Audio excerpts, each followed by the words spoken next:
Hello everyone, this is Omnitalk Retail. I'm Chris Walton. And I'm Ann Mazinga. And we are coming to you live from Shoptalk Europe from the Walmart Commerce Technologies podcast studio, which is centered right in booth K30. And right here in the center. Right here. And thanks to Walmart Commerce Technologies for making all of our coverage at this show possible. Now, standing between us is a man who, if you've been a follower of ours at Omnitalk for the last 7 years, you've probably seen him a time or two. I think this is maybe his third time we've interviewed him. I've also interviewed him a couple times on stage as well. And so without further ado, I'd like to introduce Bruno Mourão. Make sure you get his title right, because I think it recently changed too, if I'm not mistaken. The head of ecosystem at Sonae MC. Welcome back to Omnitalk, Bruno. Thank you so much for having me again, guys. And maybe I'll do a brief intro of who we are. You took the words right out of my mouth. Sorry, I was just gonna, Bruno, Bruno, you know this. This is your third time. Come on, man. You gotta let us do our job, Bruno. Okay, go ahead. Yes, please tell us about you and about Sonae MC, please. So, Sonae is a Portuguese conglomerate group. Actually, it's the largest private employer in Portugal. Right. And we have different operations that range from retail to telco, real estate, and so forth. I myself, I'm within the grocery retail business, so which is the Modelo Continente, the MC. Okay. And we are the leading grocery retailer in Portugal, both on physical stores and e-commerce. And basically, I've spent most of my tenure at Sonae in IT, but last year I was challenged to build a new business unit, that is the ecosystem business unit, that basically aims to partner with the different business units in order to accelerate the growth of our more disruptive opportunities. So basically what we're trying to complement is the selling of products with other opportunities. We already have several ecosystems, like the food ecosystem, the health and wellness ecosystem, the loyalty ecosystem, but we are trying to understand how we can better serve the Portuguese consumer, going beyond grocery retail, for example, with the medical services, with let's say other opportunities that may arise in terms of marketplaces and so forth. And we are also trying to engage more we are mainly focused on B2C. Okay. It's our main source of income, but we are now trying to find other ways to partner with B2B, for example. So Bruno, are you in charge of, are you just the point person for anybody wishing to get into each of those avenues, or explain a little bit more about what you're doing in your role then that is different now, or that is really, it sounds like a new role in general that a lot of us in the retail industry haven't seen, I don't think. Yes, but it's more like an enabling role. It's not. Okay. It's not a new touch point. It's not that, because we already have partnerships with B2B, for example, for a loyalty system, right, or for a loyalty ecosystem.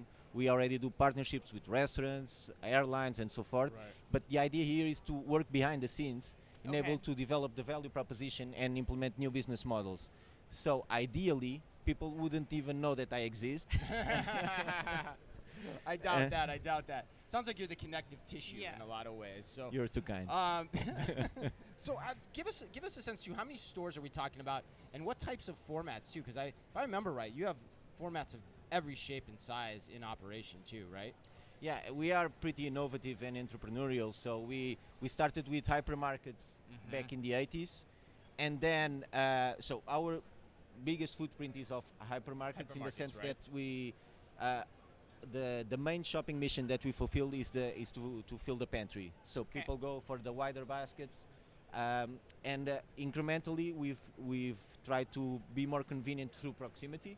It's actually something that we are working on right now as well.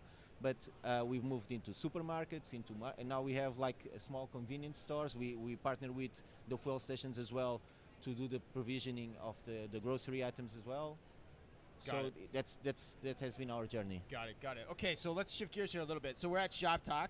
I think when we last interviewed, we were talking about this before we actually hit record. I think we last interviewed you at Shoptalk Europe in London 2 years ago, if I'm not mistaken. We have no idea. None of us, no three of us can actually remember when it was. But what's your approach to the show? You said you've been loving the show so far. Why is that?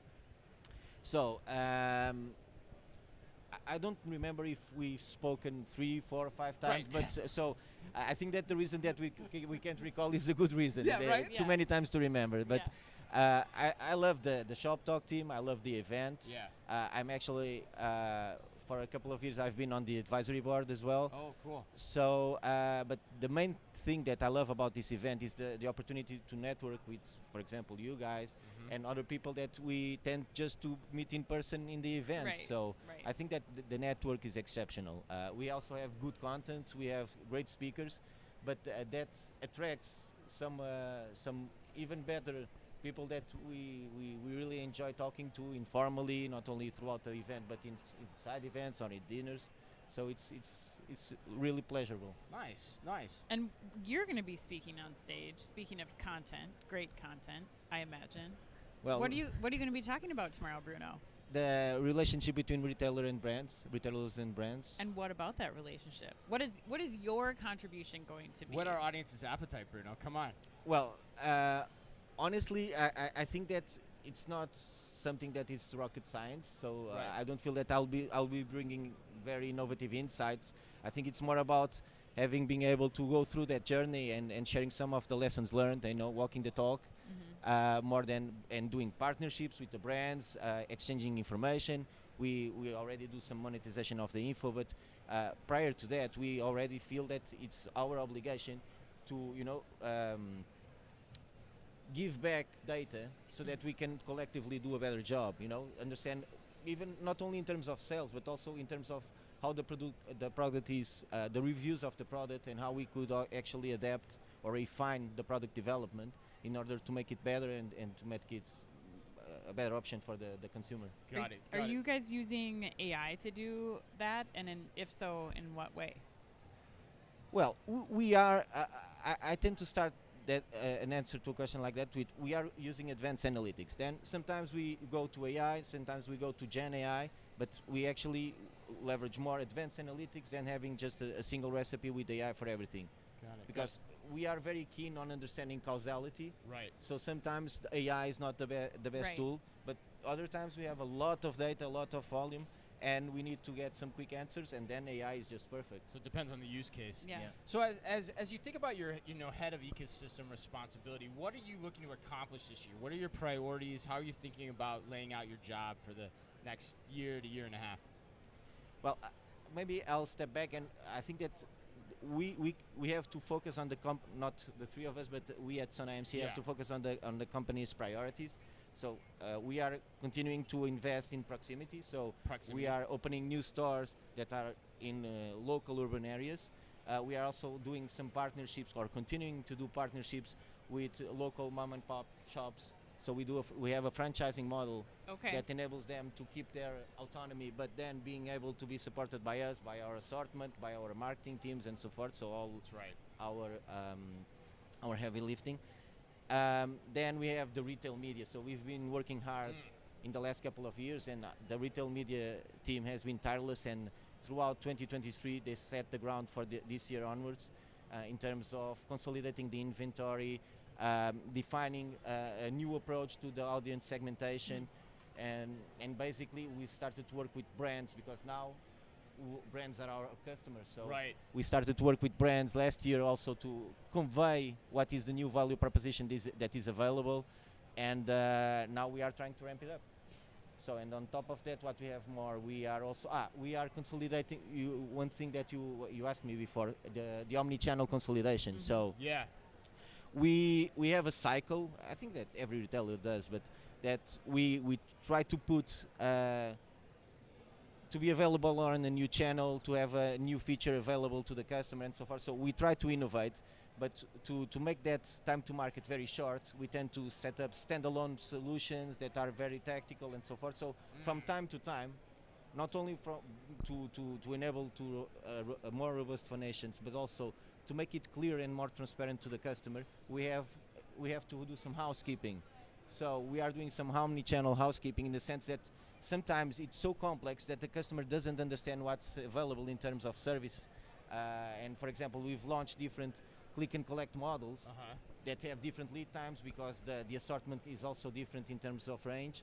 And sometimes it's difficult to understand why the lead time is so different in some locations than the others. Why in some cases you have curbside pickup, and the others you have to go in store and so forth. So, and we are trying to remove that complexity, maintain the value proposition and the services that we have available, make it more transparent and more intuitive to the customer. So kind of a less is more approach, as well as education to the consumer. Is that how you think about that? Not necessarily less is more, because we are not shrinking the number of services, but Okay. we are just trying to make it more intuitive in terms of understanding what is available. Good to For know. example, we've launched the quick commerce, Right.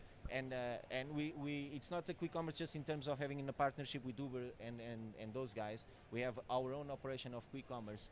So, and it's not easy. So to understand that you can go to the e-commerce and have ultimately same day delivery, but if you want to go to even shorter lead times in terms of delivery, you can also resort to our quick commerce operation. So that's an example. We won't remove quick commerce, we won't remove e-commerce, but we want to make it easier for the customer to understand when he should use one service or the other. Got it. Well, Bruno, I think that's a good point to close on, because you've been doing a lot of work into like understanding for Sonae what omnichannel is, what's working, what's not. And how you make it clear for your customers what options are available to them without getting them all concerned about which provider they're going to or how they're going to get their goods. They just make it simple. You can pick up in store. You can have it quickly delivered. But what have you found in the time trying to solve for all these things? Is it important to retailers who are listening to get right when it comes to how to do omnichannel operations? What must they do in order to be successful? This will sound like a cliche, but I think that you have to meet the expectations. So, for example, when we went for quick commerce, at the time there was a lot of hype about 10-15 minute deliveries. Yeah. We pitched the 45-minute deliveries because we wanted to comply with what we promised. Yes. Otherwise, especially because it was a new channel, people in terms of quick commerce are used to order via Uber or Glovo or so forth, and so we wanted to build a respectful brand in terms of, we know that if these guys commit to 45 minutes, and most of the times it was 30 minutes or less, Right. but we wanted to make sure that we wouldn't frustrate the customers, especially because sometimes we're talking about an ingredient that you're missing to do a recipe or a meal, and at the end of the day, what we thought, more than doing 15 minutes, 40 minutes, more than doing quick commerce, e-commerce, more than doing click and collect, is whatever you want to do to be able to be consistent and deliver the promise. I love it. Awesome. All right. Well, thank you very much, Bruno. Thanks for joining us. As always, we'll let you go, get you out of here on that one. Thanks to Walmart Commerce Technologies for sponsoring our content. Again, we'll be here all day long. We're going to do our Fast 5 from here tomorrow as well. Stop by if you want to see it. K30 at Shoptalk Europe. And until next time, as always, Be careful out there.